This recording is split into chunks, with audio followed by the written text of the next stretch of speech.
Assalamualaikum warahmatullahi wabarakatuh.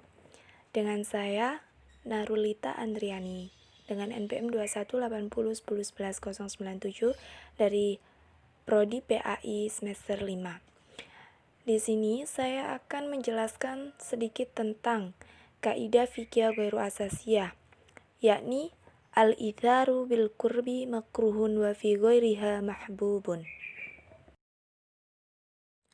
Al-itharu bil qurbi makruhun wa fi ghairiha mahbubun. Makna dari kaidah ini ialah mengutamakan orang lain dalam ibadah dimakruhkan, sedang selain ibadah disenangi. Kaidah ini termasuk ithar. Apakah itu ithar? Ithar adalah sikap mendahulukan kepentingan orang lain daripada dirinya sendiri.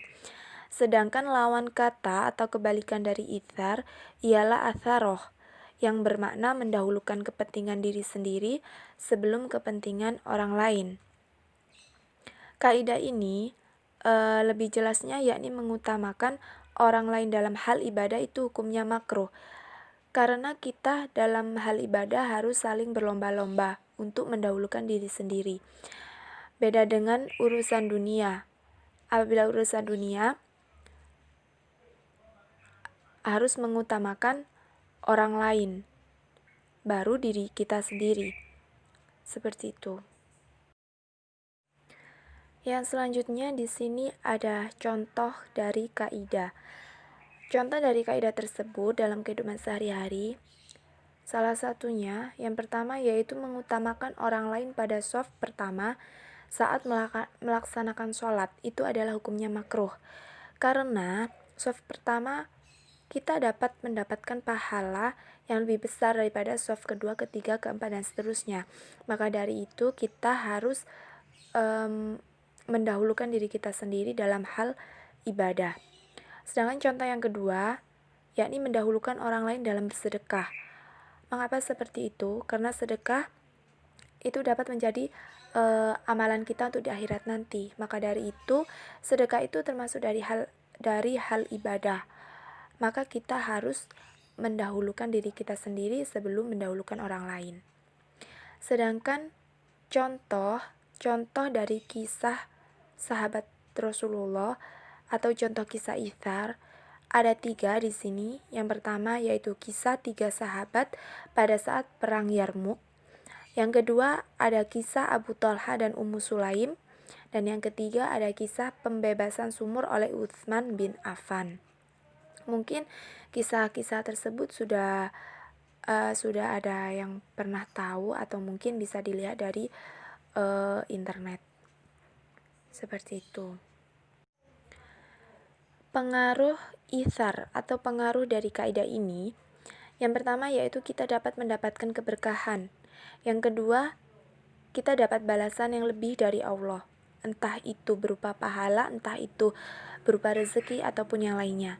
Yang ketiga, dapat menyembuhkan penyakit hati, sehingga penyakit hati seperti iri, dengki itu akan hilang dari hati kita masing-masing jika melakukan hal ibadah itu kita mendahulukan diri kita sendiri. Itu tadi pengaruh ithar. Sedangkan yang sekarang saya akan menjelaskan tentang keutamaan ithar atau keutamaan dari kaidah tersebut. Yang pertama yakni dicintai oleh Allah. Selain dicintai oleh Allah, kita juga akan dicintai oleh Rasulullah. Mengapa demikian?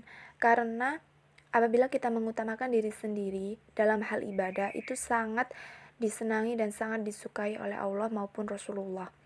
Karena itu artinya kita berlomba-lomba dalam mencari kebaikan, seperti itu.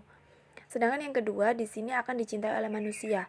Selain kita dicintai oleh Allah, selain kita dicintai oleh Rasulullah, kita juga akan dicintai oleh manusia. Mengapa seperti itu? Karena apabila kita mendahulukan diri kita sendiri dalam hal ibadah, itu akan menjadi contoh yang baik bagi manusia lainnya atau bagi makhluk lainnya. Dan apabila dalam urusan dunia kita mendahulukan orang lain baru diri kita sendiri, itu juga termasuk akhlak terpuji, sehingga kita dapat mencari kebaikan juga dari orang lain. Sedangkan keutamaan yang ketiga, di sini ada akan dimudahkan urusannya dan dilepaskan dari kesusahan. Yang di sini maksudnya ialah kita akan dimudahkan urusannya di dunia oleh Allah. Entah itu urusan keluarga atau urusan apapun itu, kita akan mendapat kemudahan. Dan kita juga akan dilepaskan dari kesusahan. Kesusahan di sini ialah kesusahan pada saat di akhirat nanti. Entah itu di alam kubur, entah itu di alam barzah. Seperti itu. Karena kita sudah mencari amalan-amalan di dunia untuk bekal di akhirat nanti. Sedangkan keutamaan itsar yang keempat, yakni menjalin ukhuwah yang erat antar muslim. Ini sama atau berkaitan dengan poin yang kedua tadi. Seperti itu. Sekian dan terima kasih. Mungkin itu saja penjelasan sedikit dari saya tentang kaidah fikih ghairu asasiyah yang berbunyi itharu bil qurbi makruhun wa fi ghairiha mahbubun. Terima kasih atas perhatiannya dan semoga bermanfaat. Saya akhiri. Wassalamualaikum warahmatullahi wabarakatuh.